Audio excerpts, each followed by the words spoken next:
बिस्मिल्लाहिर्रहमानिर्रहीम, अस्सलामुअलैकुम। Dear students, आज हम ईटा 2020 सेशन के सिलसिले में जो बुक 1 का चैप्टर नंबर 7 है वो स्टार्ट करने जा रहे हैं। और जो चैप्टर 7 है बेसिकली ये प्रोटिस्टा के बारे में है। अच्छा बेटा, इसको हम प्रोटिस्टा भी कहते हैं या इसको दूसरा नाम एक प्रोटोक्टिस्टा भी बोला जाता है। दोनों यानी ये इसके लिए टर्म यूज़ करते हैं, लेकिन ज़्यादा हम प्रोटिस्टा की टर्म यूज़ करते हैं।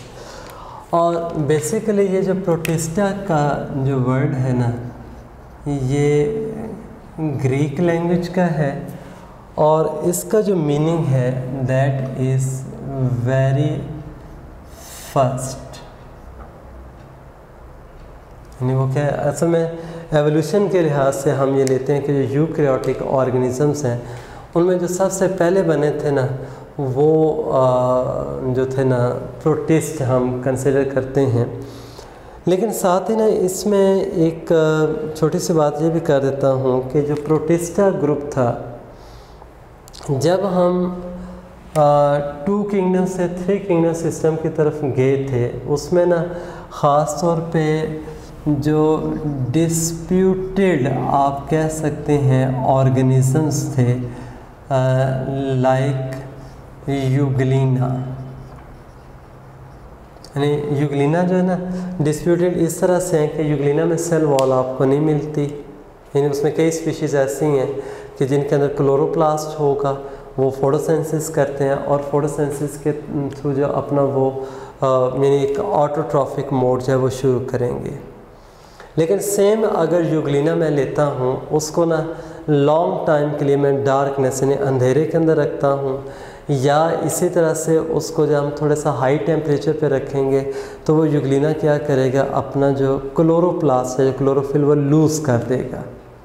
यानी क्लोरोफिल जो ना, ये भी एक बाजार में रखनी बात का तो MCQ में आ जाता है कि डार्कनेस में, अंधेरे के अंदर अगर कंटिन्यूसली आप एक प्लांट को या कोई भी जो फोटोसिंथेटिक ऑर्गेनिज्म उसको रखेंगे तो वो अपना क्लोरोप्लास्ट और क्लोरोफिल लूज़ कर देगा। असल में क्लोरोफिल की जो फॉर्मेशन है ना या सिंथेसिस होती है, उसकी लाइट जो है वो ज़रूरी होती है और in the absence of chlorophyll क्या है वो डिग्रेड हो जाता है।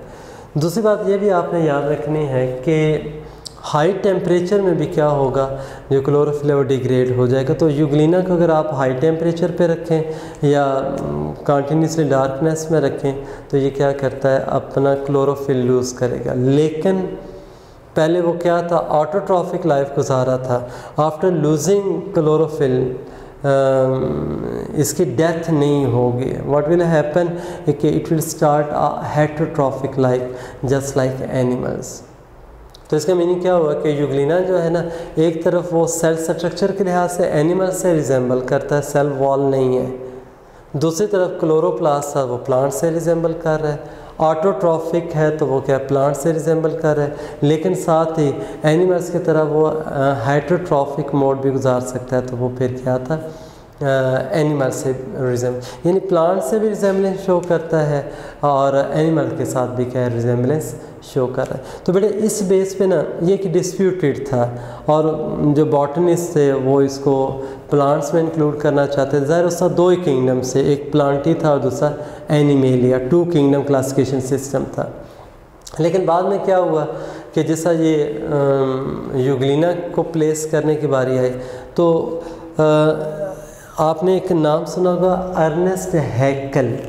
हैकल ने क्या किया था, यहाँ पे ये हैकल में लिख रहा हूँ कि इसने बेसिकली जो था ना, ये 3rd किंगडम जो था प्रोटिस्टा, ये किया था सजेस्ट 1866 में। कब किया था, 1866 में। लेकिन बेटे इसमें ना एक याद रखें, जो शुरू में जो प्रोटिस्टा ग्रुप हमने लिया था ना, वो माइक्रो ऑर्गेनिजम्स के लिए डिस्ट्रीब्यूटेड भी थे, लेकिन साथ ही क्या ये माइक्रो ऑर्गेनिजम्स भी हैं। तो बेटे इसमें ना प्रोकैरियोट और यूकैरियोट की डिस्टिंक्शन भी नहीं थी। यानी उसमें ना इवन के ना प्रोटिस्टा के अंदर माइक्रो ऑर्गेनिज्म जब आते हैं तो हम बैक्टीरिया को भी इंक्लूड कर रहे थे। हाँ, उसमें ये एक था कि प्रोटिस्टा का एक सब ग्रुप हमने बनाया हुआ था जिसको हम प्रोकैरियोट का नाम दे रहे थे कि उसके अंदर प्रोकैरियोट्स को जो हम इंक्लूड करते हैं। बाकी ना जो प्रोकैरियोट के लिए एक अलग से यानी मोनीरा ग्रुप जो था वो ई कैटन ने जो था वो प्रोकैरियोट्स के लिए एक अलग सा जब वो ग्रुप ये सजेस्ट किया था 1937 के अंदर। यानी हमने फिर क्या असल में ना जब सेल्स को जो स्टडी किया गया तो ये देखा गया कि सेल के दो टाइप्स हैं, एक प्रोकैरियोट्स हैं और यूकैरियोट। ये में भी आपने प्रोकैरियोटिक और यूकैरियोटिक की टर्म्स सुनी होंगी। वो बेसिकली ई कैटन ने क्या था वो सेल की टाइप्स जो थी वो एक्सप्लेन की थी। तो इस बेस पे क्या था हम किंगडम मोनीरा यानी प्रोकैरियोट्स को हमने प्रोटिस्टा से इंक्लूड करके एक फोर्थ किंगडम बना दिया था, क्या जी, मोनीरा। बाद में क्या था जो प्लांट किंगडम के अंदर हमने फंजाई को भी इंक्लूड किया हुआ था। तो वो फंजाई के कैरेक्टर्स को देखे हुए हमने फिफ्थ किंगडम जो था ना वो रॉबर्ट विटकर की जो क्लासिफिकेशन थी 5 किंगडम क्लासिफिकेशन सिस्टम, तो उसमें फंजाई के लिए एक फिफ्थ किंगडम फंजाई जो था वो सजेस्ट किया गया था। एनीवे यहाँ पे ये जो प्रोटिस्टा है अगर आप देखें तो ये हम कहते हैं एक लार्ज ग्रुप है।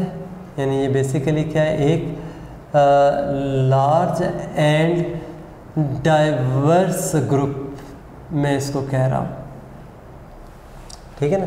और लार्ज मैं ग्रुप इसलिए इसको कह रहा हूँ कि इसके अंदर जो ऑर्गेनिजम्स हमने इंक्लूड किए ना बेटे वो 60,000 से लेके 200,000 2 लाख तक जो है वो क्या थे इसके अंदर जो स्पीशीज़ हैं वो क्या है इंक्लूड की जा सकती हैं। यानी जो इसके अंदर number of organism which may be included that ranges from 60,000 to 20,000। और मोस्टली ये जो टाइप्स है ना यानी मोस्ट मैं यहाँ पे लिख सकता हूँ कि दे आर स्टिल अनआइडेंटिफाइड, कि उस से वो क्या आइडेंटिफाइड नहीं है, सारे के सारे आइडेंटिफाई अभी नहीं हुई हैं। ये बात क्लियर होगी जी। ये प्रोटिस्टा के बारे में था। बाकी रह गया एक और भी इसके ग्रुप के बारे में हम कहते हैं, मैं अभी ये सारी बातें करूँगा कि इसको ना हम प्रोटिस्टा को एक्सक्लूडेड ग्रुप ऑफ ऑर्गेनिजम्स भी कहते हैं। This is also called an excluded group of organism. वो बेटे हम इसको एक्सक्लूडेड ग्रुप इसलिए कहते हैं, देखें जैसे कोई प्लांट की डेफिनेशन, आप चूँकि ये सिलेबस आपने पहले पढ़ा हुआ है तो मैं इसलिए एक बात कर रहा हूँ। प्लांट बॉडी को जब आप देखते हैं ना तो प्लांट बॉडी हम कहते हैं मल्टी सेलुलर होनी चाहिए, उसके अंदर डिवीजन ऑफ लेबर भी हो, यानी फोटोसिंथेटिक टिश्यूज़ भी हैं, स्टोरेज टिश्यूज़ भी हैं, मल्टी सेलुलर रिप्रोडक्टिव स्ट्रक्चर्स होने चाहिए। और जब रिप्रोडक्शन होगी सेक्शुअल रिप्रोडक्शन मेल और फीमेल के गैमीट्स के मिलने से जाइगोट बनेगा और वो जो जाइगोट होगा ना वो डेवलप करके एम्ब्रियो बनाता है। वो क्या बनाएगा? एम्ब्रियो। और इस वजह से हम जो प्लांट्स हैं उनको नाम देते हैं कि ये क्या है? एम्ब्रियोफाइट्स हैं। जो प्लांट्स हैं वो क्या है? एम्ब्रियोफाइट्स हैं। अब ये देखें जो प्लांट्स अगर मैं एम्ब्रियोफाइट्स में इनको कह रहा हूँ तो जो एल्गी आप लोगों ने पढ़े थे, जैसे ग्रीन एल्गी पढ़ा है, रेड एल्गी पढ़ा है, वो प्लांट्स के साथ काफ़ी हद तक ना ये ग्रीन एल्गी ख़ास तौर पर रिजेंबल करते हैं। क्लोरोप्लास्ट भी है, यानी जस्ट लाइक प्लांट्स के फोटोसिंथेसिस कर रहे होते हैं, इनका रिजर्व फूड मटेरियल प्लांट्स की तरह स्टार्च ही होगा।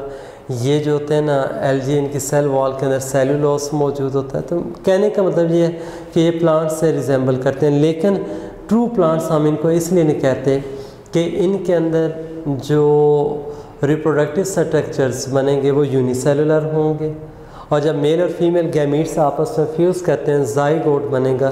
तो बेटे वो जो जाइगोट है ना they will not develop into embryo, वो क्या है, एम्ब्रियो के अंदर डेवलप भी नहीं करता। तो इसका मतलब क्या हुआ, ट्रू प्लांट्स के ये बेसिक फीचर थे multi cellular reproductive structures plus क्या था, एम्ब्रियो फॉर्मेशन, वो एलजी में नहीं हो रही है।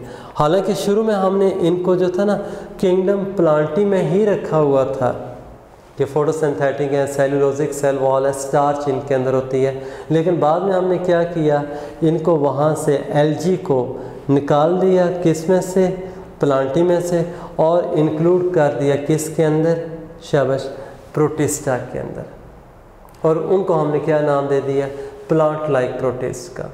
इसी तरह से देखें जो प्रोटोजोआ है, जो कि पहला हम इनवर्टिब्रेट फाइलम पढ़ते थे एनिमेलिया का, यानी किंगडम एनिमेलिया का जो पहला फाइलम होता था ना इनवर्टिब्रेट का, वो प्रोटोजोआ होता था, जिसमें यूनिसेलुलर एनिमल लाइक जो थे ना ऑर्गेनिज्म, जैसे अमीबा है, पैरामीशियम है, ठीक है ना, ये हम उसके अंदर इंक्लूड करते होते थे।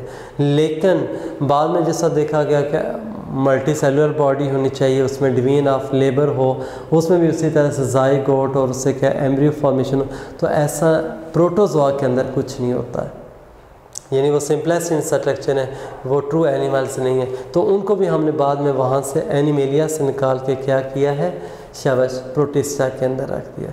तो कहना ये चाह रहा हूँ कि अभी ना हम प्रोटिस्टा के जो है ना वो 3 सब ग्रुप्स बनाते हैं, यानी इसके क्या है, प्रोटिस्टा के 3 सब ग्रुप्स हैं। ये MCQs में आ सकता है, और वो जो 3 सब ग्रुप्स हैं ना, उनमें बेटे एक आ जाएगा, जैसे मैं यहाँ पे लिख रहा हूँ, एनिमल लाइक प्रोटिस्ट होंगे, ठीक है ना, और इसी तरह से ना यहाँ पे दूसरा लिख सकते हैं आप, प्लांट लाइक भी होंगे इसके अंदर, और तीसरा जो ग्रुप है फंजाई लाइक प्रोटिस्ट, यानी वो प्लांट से भी रिजेंबल करने वाले हैं, फंजाई से भी और एनिमल से भी, यानी इस तरह के क्या है 3 इसके सब ग्रुप्स होंगे। अब जो एनिमल लाइक हैं वो बेसिकली मैंने अभी जो नाम लिया वो प्रोटोजोआन्स हैं। वो कौन से, प्रोटोजोआन। जो फंजाई लाइक हैं उसमें हम मिक्सोमाइकोटा और ओमाइकोटा की बात करेंगे, जबकि प्लांट लाइक जो होंगे उसमें वो सारे एलजी आ जाते हैं, जिसमें ग्रीन एलजी भी है, ब्राउन एलजी भी है, डाई एटम्स भी है, रेड एलजी, यानी इस तरह के ये डिफरेंट ग्रुप्स इसमें शामिल हैं। तो अब हम ना यहाँ पे ये जो भी था ना प्रोटिस्टा, जिसमें हम कह रहे हैं कि एनिमल लाइक भी हैं, प्लांट लाइक भी हैं और फंजाई लाइक हैं, लेकिन मैं अभी क्या बात कर रहा था कि जो एनिमल लाइक थे वो किंगडम एनिमेलिया से, यानी जो प्रोटोजोआ पहला ग्रुप था ना, हमने उसको क्या किया, वहाँ से एक्सक्लूड करके इधर इंक्लूड किया है। इसी तरह से जो प्लांट लाइक प्रोटिस्ट हैं उनको हमने किंगडम प्लांटी से एक्सक्लूड किया और प्रोटिस्टा के अंदर लाके इंक्लूड किया, और जो फंजाई लाइक होंगे उनको हमने ना जो किंगडम फंजाई है उससे क्या है, एक्सक्लूड किया। तो वो जितने भी एक्सक्लूड किए गए ना उनको सबको ला के हमने प्रोटिस्टा के अंदर रख दिया। तो अब ना हम इन जनरल क्या कहते हैं कि इन जनरल जो प्रोटिस्टा है that is a group of unicellular or simple multicellular organisms, और वो जो है ना मोस्टली कौन से हैं, एक्वाटिक होंगे। यानी इसमें अगर हम ऑर्गेनिजम्स को देखें भी ना तो मोस्टली हमें क्या है, इसमें एक्वाटिक ऑर्गेनिजम्स मिलेंगे, जिनको हमने क्या किया है, इस तरह से प्रोटिस्टा के अंदर इंक्लूड किया हुआ है। यानी इन जनरल आप इनको ना यूँ कह सकते हैं कि these are unicellular are simple multicellular organisms, लेकिन सेल स्ट्रक्चर के लिहाज से, न्यूट्रिशन के लिहाज से वो कुछ उसके मेंबर्स ऐसे हैं जो प्लांट से रिजेंबल कर रहे हैं, यानी ऑटोट्रॉफिक हैं, कुछ ऐसे होंगे जो एनिमल से रिजेंबल करते हैं, मतलब हेटरोट्रॉफिक, लेकिन हेटरोट्रॉफिक होते हुए उनका जो है ना जो मोड ऑफ न्यूट्रिशन होगा वो इंजेस्टिव होता है। यानी अगर मैं यहाँ पे ना सबसे पहले वो स्टार्ट भी कर दूँ ना कि जैसे हम कहते हैं कि एनिमल लाइक जो प्रोटिस्ट हैं वो, यानी ये फर्स्ट ग्रुप होगा किसका, प्रोटिस्टा का, और ये जो फर्स्ट ग्रुप है इसके अंदर हमने सारे के सारे जो थे ना एनिमल लाइक जो इंक्लूड किए हैं उनको हम एक ग्रुप प्रोटोजोआ, जो कि बेसिकली क्या था, आप ये एमसीक्यू में आ सकता है कि previously protozoa that is first phylum of animal kingdom. ये जो पुरानी क्लासिफिकेशन थी ना, यानी ये तो अब मॉडिफाई हमारे पास होके आएगी, मार्गुलियस और श्वार्ट्ज ने की थी। तो ये प्रोटोजोआ जो था ना, first of all it was the first phylum of animal kingdom, जिसमें हमने यूनिसेलुलर या कुछ मल्टीसेलुलर जो थे वो ऑर्गेनिज्म इसमें इंक्लूड किए हुए थे। अब नेक्स्ट इसमें आ जाता है कि ये जो एनिमल लाइक प्रोटिस्ट है ना, इनको हम एनिमल लाइक क्यों कह रहे हैं, कि इनके जो सेल स्ट्रक्चर है, यानी सेल स्ट्रक्चर जो होगा वो लाइक एनिमल सेल होता है, यानी उसमें कोई सेल वॉल नहीं होगी। सेकंड, इनका जो है ना मोड ऑफ न्यूट्रिशन जो होता है ना, that is ingestive mode of nutrition. अब देखिए ये मोड ऑफ न्यूट्रिशन है ना, वो डिफरेंट टाइप के। इंजेस्टिव ये होता है कि माउथ के थ्रू जिस हम फूड बॉडी के अंदर लेके जाते हैं, दिस इज़ इंजेशन, यानी taking in of the food, taking in of the food through mouth, that is ingestion. तो अब ना यहाँ पे इंजेस्टिव मोड इसलिए कहते हैं कि ये फूड इंजेस्ट करते हैं, फिर उसको बॉडी के अंदर क्या करेंगे, डाइजेस्ट और एब्जॉर्ब करते हैं।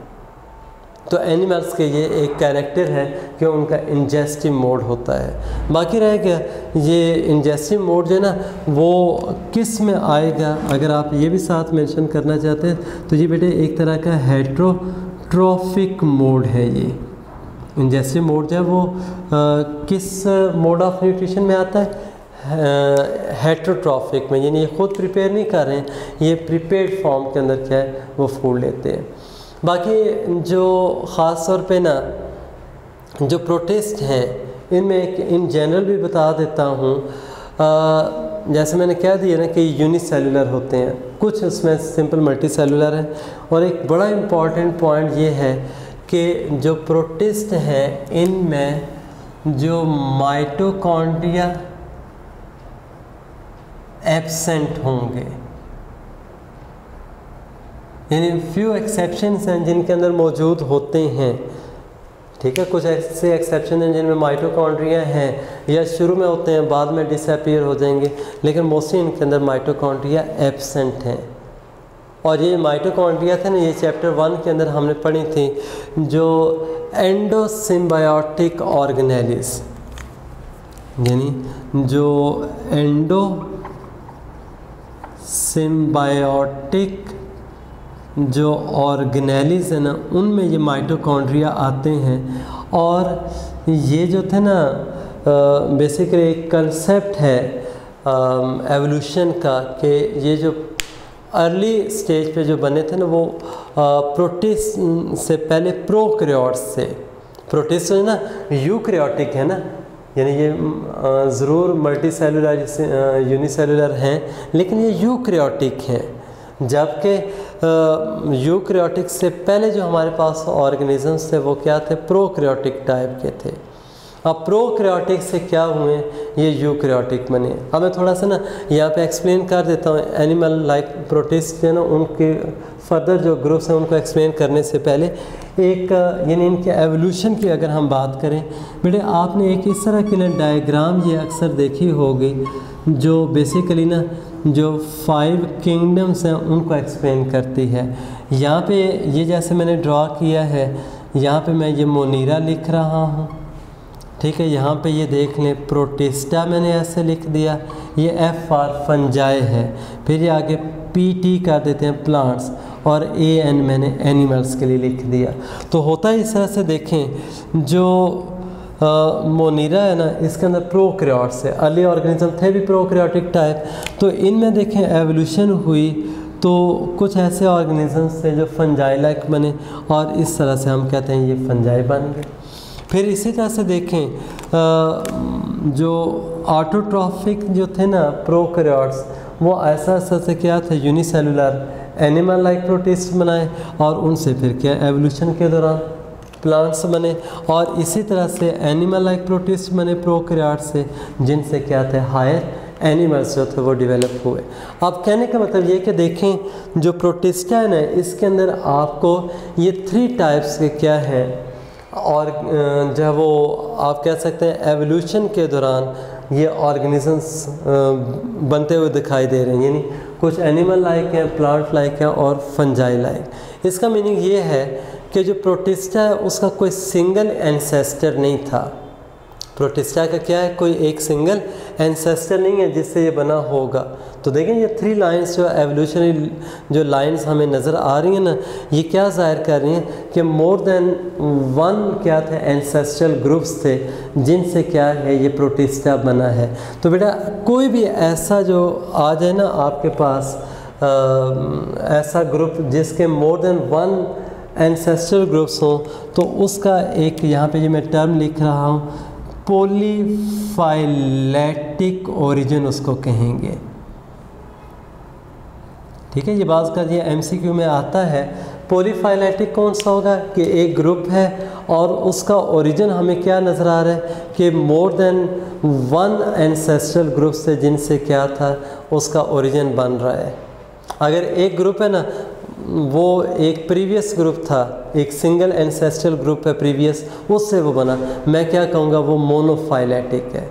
अगर एक ग्रुप है उसका जब वो प्रीवियस डिफरेंट ग्रुप से ओरिजिन नज़र आ रहा है, यानी वैरायटी ऑफ एंसेस्टर्स से जिनमें एवोल्यूशन हुई और उन्होंने एक सिंगल ग्रुप बना दिया, जैसे हमने जनरलाइज कर दिया ना कि आइदर दिस आर यूनिसेलुलर और सिंपल मल्टी सेलुलर यूकैरियोट्स, यानी ये बेसिकली क्या है, ये यूकैरियोटिक ऑर्गेनिजम्स बने हैं लेकिन कोई सिंगल एंसेस्टर ग्रुप से नहीं बने। तो बेटे ये फिर क्या हो जाएगा, एक पॉलीफाइलेटिक इसका ओरिजिन होगा। तो ये ना पॉलीफाइलेटिक के लिहाज से प्रोटिस्टा बनता है। लेकिन प्रोटिस्ट है ना वो कहाँ से इवॉल्व हुए, वो मोनीरा से। उसमें बेटे ये आप वैसे सेकेंड ईयर में पढ़ चुके हैं, एंडोसिम्बायोटिक जो था ना एक मैकेनिज़्म था जिसके थ्रू ऑर्गेनेलिज बनी है, या एक इन्वेजिनेशन हाइपोथेसिस था या मैकेनिज़्म था जिसके थ्रू क्या था ऑर्गेनेलिज जो है वो एक सेल के अंदर जो है वो डिवेलप हुई, मेम्ब्रेन बाउंड ऑर्गेनेलिज। तो यहाँ पे ना ये माइटोकॉन्ड्रिया जो है ना कुछ के अंदर ये बल्कि मोस्टली एब्सेंट हमें क्यों नज़र आते हैं, उनके बारे में यही कहा जाता है कि ये जो थे ना ज़रूरी नहीं है कि तमाम प्रोटिस्ट ने क्या किया है, एंडोसिम्बायोसिस के थ्रू जो था ना जो एरोबिक ऑर्गेनिज़म्स से उनको एनगल्फ किया और उनसे ये माइटोकॉन्ड्रिया बने। तो तमाम के अंदर ये नहीं हुआ, तो इसलिए हमें क्या है ज़्यादातर के अंदर जब वो ये माइटोकॉन्ड्रिया जो एब्सेंट भी नज़र आते हैं। और ये ना अगर ना ये एमसीक्यू में आपके बुक में दिया हुआ भी है कि ये जो इनका पॉलीफाइलेटिक ओरिजिन है ना ये कब हुआ था या कितना टाइम पीरियड, तो उसके लिए बेटे आपने ये 2 मिलियन ईयर्स एगो ये कह सकते हैं कि ये क्या था, 2 मिलियन ईयर्स एगो इनकी क्या थे एवोल्यूशन हुई है, पॉलीफाइलेटिक ओरिजिन या एवोल्यूशन थी। ये बात क्लियर होगी सब लोगों के। अब ये जो एनिमल लाइक प्रोटिस्ट हैं जिनके अंदर क्या था, हमने कहा है कि सेल स्ट्रक्चर और मोड ऑफ न्यूट्रिशन जो होगा वो एनिमल्स के साथ या वो रिजेंबल करता है। तो इनमें ना बेसिकली आपको ये नज़र आएंगे फर्दर डिफरेंट टाइप्स के, और इसमें मैं एक ग्रुप सबसे पहले ये मेंशन कर रहा हूँ जिसको आप क्या नाम देते हैं, ज़ूओफ्लैजिलेट्स का। और बेटे इसमें ना ये जो ज़ूओफ्लैजिलेट्स है आगे चल के हम सिलिएट्स वगैरह भी पढ़ेंगे। मैं इसमें ये बता देता हूँ कि ये जो ज़ूओफ्लैजिलेट्स है ना इनके अंदर फ्लैजेला मौजूद होते हैं, यानी आप जैसे पढ़ते हैं ना लोकोमोटर स्ट्रक्चर जो है वो फ्लैजेलम है, तो फ्लैजेला की वजह से इनको हम क्या है फ्लैजिलेट्स कहेंगे। अगर किसी एक इसका सब ग्रुप सिलिएट्स है तो सिलिएट क्यों कह रहे हैं, उनके अंदर लोकोमोटिव स्ट्रक्चर जो होगा वो सिलिया आएगा। बात समझ आ रही कि नहीं। अच्छा बेटे जो फ्लैजिलेट्स है इसमें जो डिफरेंट आपकी बुक में एग्जांपल्स दी गई हैं उनमें सबसे पहली जो है ना ये यहाँ पे मैं लिख रहा हूँ, ये ट्राइपेनोसोमा है। तो जी बेटे थोड़ा सा एक ऐसे आपने लिख लेना है कि ये बेसिकली क्या है, पैरासाइट है। ठीक है, ये क्या है, पैरासाइट है। और ये एक डिजीज़ होती है जिसको हम नाम देते हैं अफ्रीकन स्लीपिंग सिकनेस। ये क्या काज करेगा, अफ्रीकन स्लीपिंग सिकनेस। ये काज करता है कौन? शाबाश, ट्राइपेनोसोमा। और इसके अंदर क्या होगा? सिंगल फ्लैजेलम इसमें मौजूद होता है। ये होता भी यूनिसेलुलर है और इसमें क्या होगा? सिंगल फ्लैजेलम होगा। और बेटे ये मैं एक ना यहाँ पे एक फ्लाई का नाम, ये बेसिकली इनसेक्ट्स में आती है, ये सीसी फ्लाई, इसमें टी साइलेंट है, सीसी फ्लाई है, ये बेसिकली उसमें होगा। और वो सीसी फ्लाई ना जब वो स्टिंग करती है, काटती है ह्यूमन बीइंग को, तो ये ह्यूमन बॉडी के अंदर क्या करेगा? ट्राइपेनोसोमा भी इंजेक्ट। देखो ना, जैसे मॉस्किटो बाइट के साथ प्लाज्मोडियम हमारी बॉडी में एंटर हो जाता है, इसी तरह से सीसी फ्लाई की जो बाइट होगी उसके थ्रू क्या होगा कि ये ट्राइपेनोसोमा जो होता है वो एंटर होगा ब्लड स्ट्रीम में। और फिर ये ब्लड स्ट्रीम के थ्रू होता हुआ ना आके जो इनहेबिट करता है, रहेगा और मल्टीप्लाई करेगा, वो भी मैं यहाँ पे लिख देता हूँ। ये बेटे बेसिकली ना यहाँ पे ये लिखा है इनहेबिट्स प्लस मल्टीप्लाइज। ये कहाँ पे है जी? Spinal cord. जो ह्यूमन बीइंग का जो स्पाइनल कॉर्ड है और उसके अंदर जो स्पाइनल फ्लूइड होता है उसके अंदर ये क्या करेगा? मल्टीप्लाई करेगा। तो ये ट्राइपेनोसोमा जो है इस लिहाज से ये क्या है? एक पैरासाइटिक है। फिर इसी तरह से ना एक और भी इसमें हम ना जो एग्जांपल में मेंशन कर देता हूँ इसी ज़ूओफ्लैजिलेट की, ट्राइकोनिम्फा। कौन सा है जी? ट्राइकोनिम्फा। ये जो ट्राइकोनिम्फा है ना, ये जैसे वो पैरासाइट हमने कहा था ना, ये सिम्बायोंट है। ये कौन सा है जी? सिम्बायोंट है। सिम्बायोंट भी आप कह सकते हैं, इसको आप म्यूचुअलिस्ट का नाम भी देते हैं, और एक और भी मैं लिख रहा हूँ एंडोसिम्बायोंट। अब देखें ये सारी बातें ना MCQs के लिहाज से आ सकती हैं। अगर आ जाए ना कि which of the following is an endosymbiont, तो भाई एंडोसिम्बायोंट जो है ना वो क्या है? ट्राइकोनिम्फा है। Which one of the following is a endoparasite, तो ये क्या है? ट्राइपेनोसोमा जो है वो एंडोपैरासाइट। हाँ, सीसी फ्लाई जो है वो एक्टोपैरासाइट में आएगी, जो बॉडी की सरफेस से वो काटती है। लेकिन ये क्या है? चूँकि स्पाइनल कॉर्ड में रह रहा है ट्राइपेनोसोमा, तो वो एंडो। और बाकी रह गए बेटे ये जो ट्राइकोनिम्फा है ना, ये हमें मिलता है टर्माइट या जो दीमक है ना उसके गट के अंदर मिलेगा। और ये क्या करता है? जो जैसे टर्माइट या दीमक या वुड या लकड़ी को खा रही होती है, तो बेटे ये क्या करता है? एंजाइम प्रोड्यूस करेगा जो उस वुड या सेलुलोज को क्या डाइजेस्ट करेगा।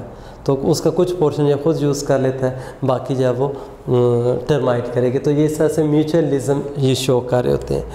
एक आखिरी इसमें मैं यहाँ पे ना इसके एक लिख रहा हूँ,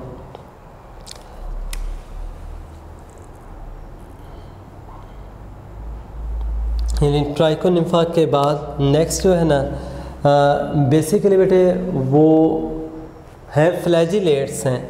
ये देखें कोएनोफ्लैजिलेट। और ये जो कोएनोफ्लैजिलेट्स है ना, ये यहाँ पे आप यूँ लिख लें कि ये फ्री लिविंग है। और दूसरा मैं इसमें ये रेड से लिख रहा हूँ, कई लोग ये समझते हैं कि ये फ्लैजेला हैं तो शायद मूव करेंगे। तो बेटे एक याद रखिएगा, ये मूव नहीं करते, बल्कि इनका स्टॉक होगा, एक होल्ड फास्ट होता है, ये उसके साथ क्या होंगे? अटैच रहते हैं। और इनके अंदर ना स्पेशल सेल्स होते हैं, ये मैं यहाँ पे लिख भी रहा हूँ, स्पेशल कॉलर सेल्स होते हैं। इनमें कॉलर होगा, उस कॉलर से बाहर फ्लैजेलम आ रहा होता है। और फ्लैजेलम का जो काम होता है ना, just to keep the surrounding water moving, यानी यहाँ पे लोकोमोशन नहीं है, खुद तो ये अटैच होता है, सेसाइल है ये, लेकिन इसके फ्लैजेला जब बीट कर रहे होते हैं तो they keep the surrounding water moving. जब वो वाटर मूव कर रहा होता है तो उस लिहाज से फिर क्या होगा कि फ्रेश वाटर इसके करीब आएगा, वो रिच इन फूड भी होगा, रिच इन ऑक्सीजन भी होता है। लेकिन जो वाटर अवे मूव कर रहा है उसके साथ अनडाइजेस्टेड फूड हो गया, वेस्ट मटेरियल्स हैं, कार्बन डाइऑक्साइड है, वो क्या है बॉडी से रिमूव हो जाएगी। तो बेसिकली ना यहाँ पे फ्लैजेला का काम जो है वो लोकोमोशन नहीं है, वो क्या है just keeping the surrounding aquatic environment moving. बात क्लियर होगी।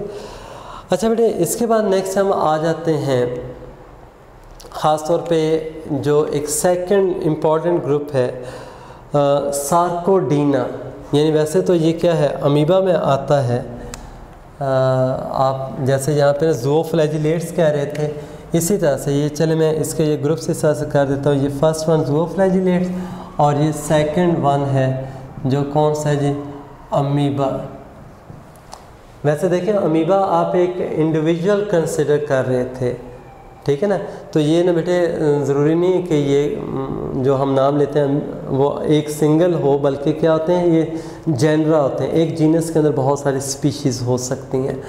अब इसमें अमीबा के लिए ना आपकी बुक में उसने एक वर्ड दिया हुआ है सार्कोडीना। अमीबा भी कहते हैं या सार्कोडीना भी कहते हैं इसको।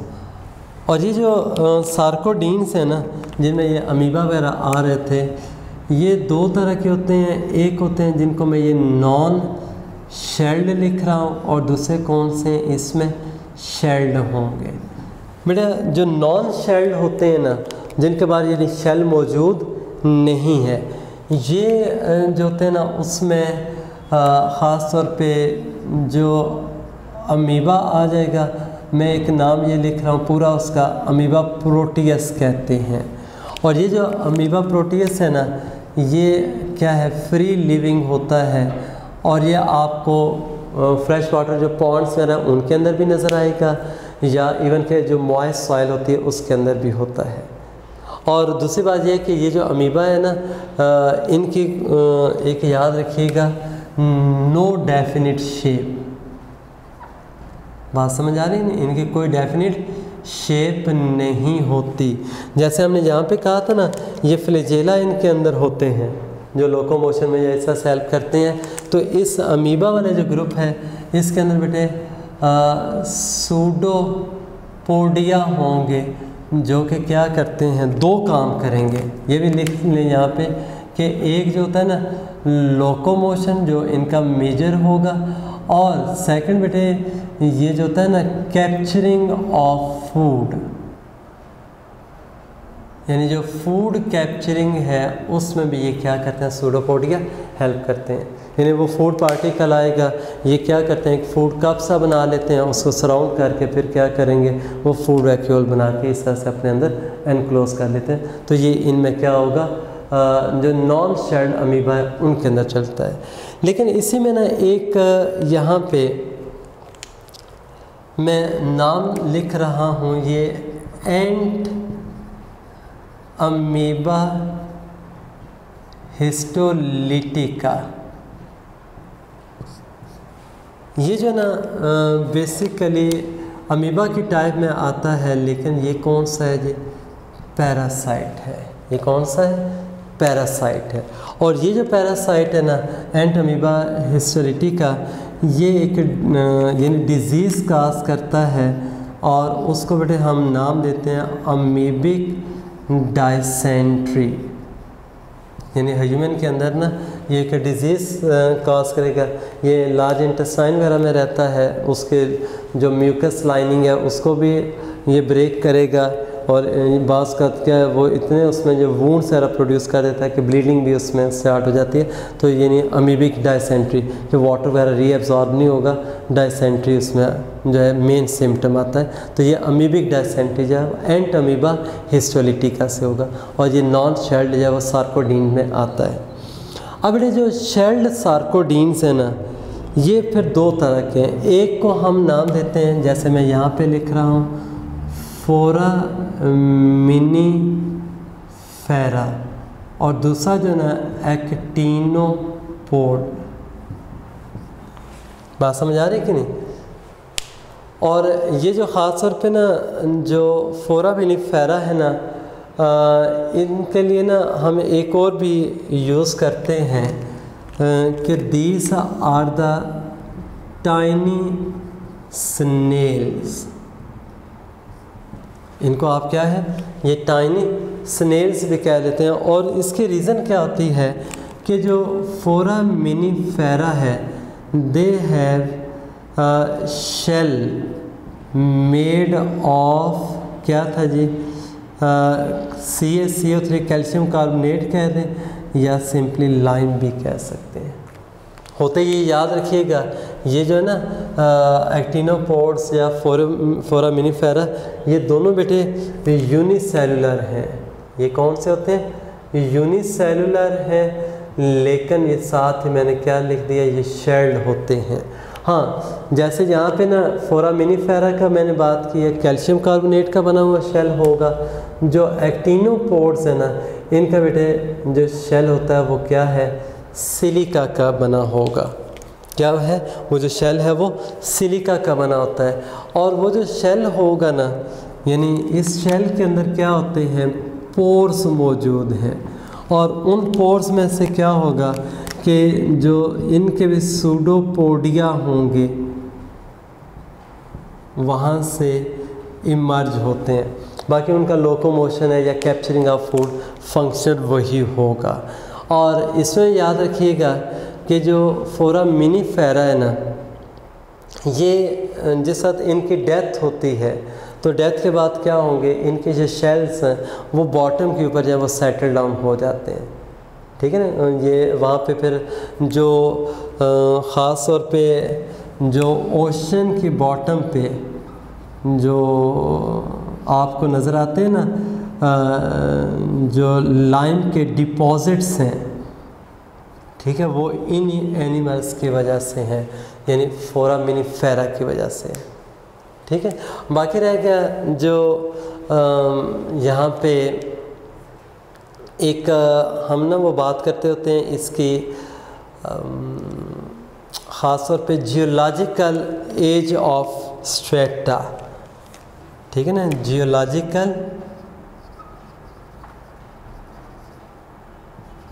एज ऑफ स्ट्रेटा, ये एक बोला जाता है ख़ास तौर पे ना, यानी वो जो बॉटम के ऊपर जो रॉक्स और लेयर्स बन गई हैं ना, तो जियोलॉजिकल टाइम है कि ये कितना टाइम पीरियड पहले जो था ना वो ये लेयर्स बनी हैं। तो ये सेडिमेंटेशन के थ्रू वो डिपॉजिट हो रहे होते हैं। तो वहाँ से हम क्या जो स्ट्रेटा है ना, उसकी जो जियोलॉजिकल एक एज है वो भी डिटरमिन कर सकते हैं।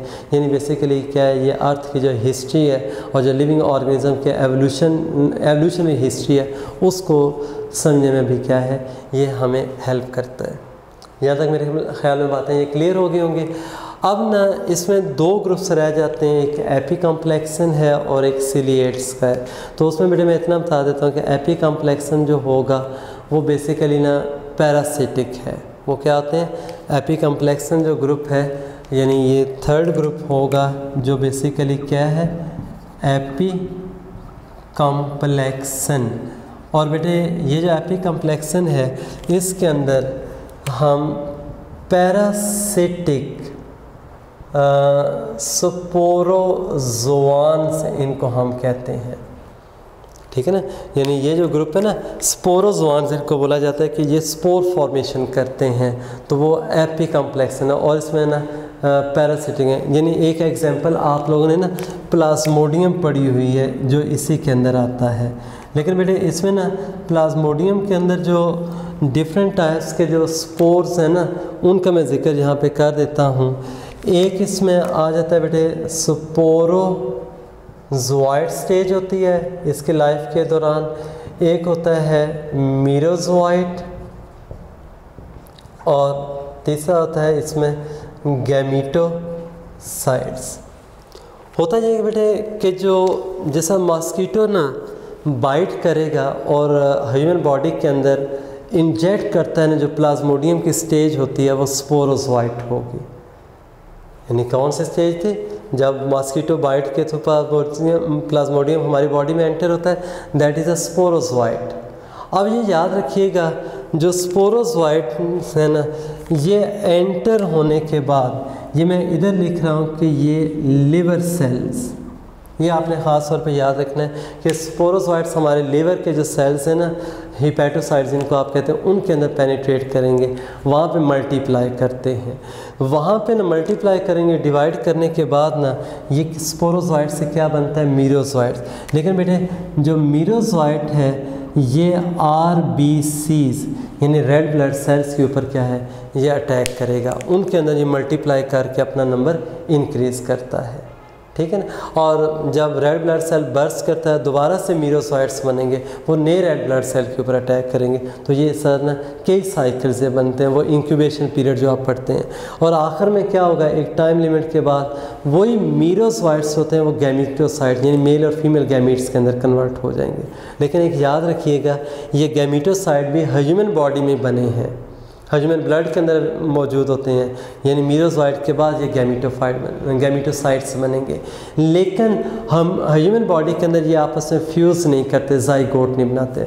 जाइगोट ये कहाँ पे बनाएंगे, ये जैसा दोबारा से मॉस्किटो एक मलेरियल पेशेंट को बाइट करेगा, ब्लड सक करता है, तो मॉस्किटो के स्टोमिक में जाके ये गैमीटोसाइट्स आपस में लेंगे और वहाँ पे ना ये ओस्पोर सा बना देते हैं, या वो जाइगोट बनता है, वो फिर उसके स्टोमिक के वॉल के अंदर पेनिट्रेट कर जाएगा, सिस्ट बना देता है, फिर वहाँ पे वो मियोसिस होगी और उसी तरह से फिर से क्या है, ये स्पोरोजोइट्स बन जाएंगे और वो फिर सैलिवरी ग्लैंड्स में आ जाते हैं मॉस्किटो के, और मॉस्किटो दोबारा से जब बाइट करेगा तो वो स्पोरोजोइट फिर ह्यूमन बॉडी के अंदर क्या एंटर हो जाएंगे। यानी आप देखें ना, जो ह्यूमन से मॉस्किटो में जो एंटर हो रही है स्टेज, वो कौन सी थी, गैमीटोसाइट है।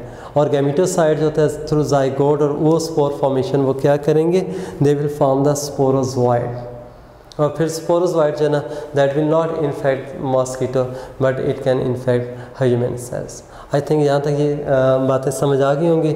अब इसमें एक सिलिएट्स का रह गया है, वो इंशाल्लाह हम नेक्स्ट टाइम स्टडी करेंगे और उसको डिस्कस करेंगे। बाकी यहाँ तक अगर कोई कन्फ्यूजन हुई तो इंशाल्लाह हम उसको डिस्कशन सेशन के अंदर जब वो डिस्कस कर लेंगे। इजाज़त दीजिए, थैंक्स वेरी मच एंड अल्लाह हाफिज़।